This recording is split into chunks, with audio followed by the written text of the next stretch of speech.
Yeah, all right.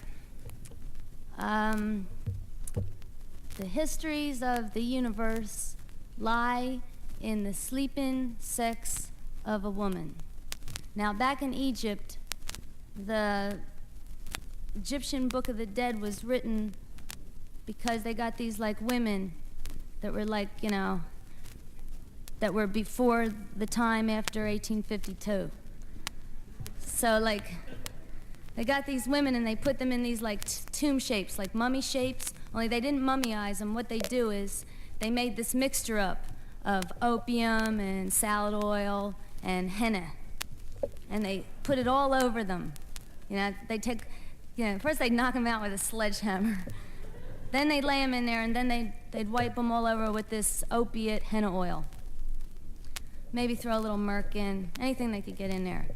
And she'd be laid out, and then she'd start like feeling all this stuff getting in her pores, and it would get deeper in her pores and deeper in her pores into her veins, and you know how like the filaments are inside a light bulb when you turn it on, and next thing you know, her fingers are moving Egyptian style. Very rigid, very hieroglyphic. Anyway, she'd do this, and the scribes would be standing around with their papyrus or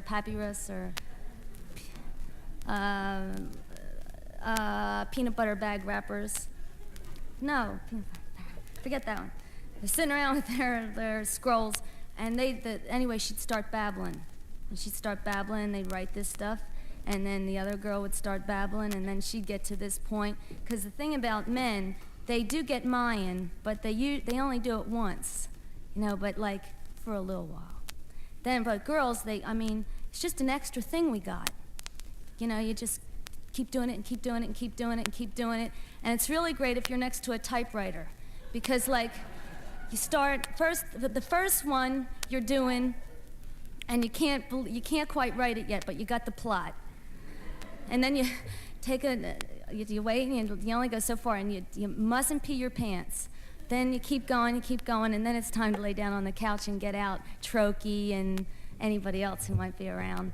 And you open up to page 100 on Violette Leduc's Bitch paperback. Then you just keep like getting your fingers going like graphite until it's like a paintbrush and it's making a scene. And then you go, by the 8th or 9th one, you should be writing great stuff on the typewriter.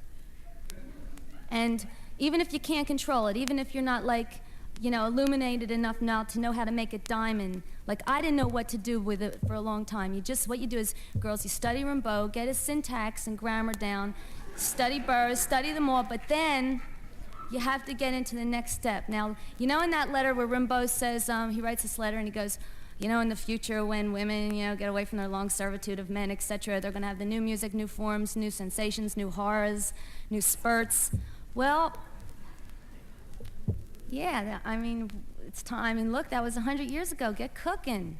It's a long, it was there a long time ago. And who knows where the time goes? It's the right now, and that's a formula. It's very easy. Get the syntax down and then just record it. For a while, you might have to record it. Or just do it. And you should see how better you'll walk. And it just does something to your walk. Then, if you can't do anything with it, don't worry about it. Like if you're not into transforming stuff into art, don't worry about it. Just keep doing it and keep doing it and keep doing it. Because by the 12th and 13th and 14th one, you get to extraterrestrial stuff, and they don't let you write nothing down. So you just keep going through it. You know, you just keep. What I was saying is, yeah, Mayan stuff. Guys can do that. You know. I always was jealous because I wasn't homosexual, you know, because, you know, they got all this Mayan stuff and all this screen stuff, and I'd read all these books, you know, and Blue Jelly and all, you know, this, you know how it is, and I thought, fuck, you know, I can't, you know, and I have these dreams that, like, I could, like, you know, like steal boys' skins at night and put them on and pee and stuff like that. But now that I've, like, found, like, this new toy, this isn't... I got 7 ways of going. I got 7 ways to be. I got 7 sweet disguises, 7 ways of being me. Right here is where I usually tell this story. I usually tell this story. God. I usually tell this story about something that happened to me on one of these particular voyages, but I'll make it real fast.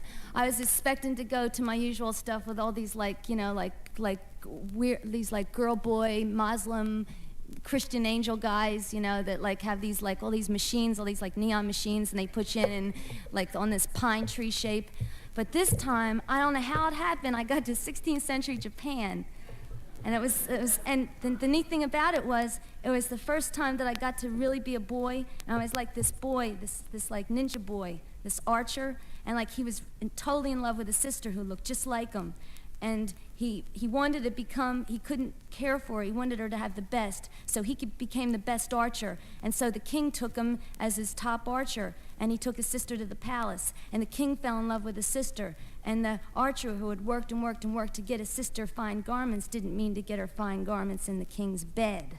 So when the king sent him out the next day, he was walking through the fields. He had on his armor, and it was black and white squares like a chessboard. He stood on the black square and looked and saw how the black square looked like the back of his sister's hair. He looked at the window shape in the palace, in the castle. He imagined the king over his sister, his black and white sister. He was so dazzled by that photograph that he took off his armor, laid his armor down, and took the dart and named it Swift at the king's heart. And he started walking toward the castle, started walking toward the palace, started walking. He was walking.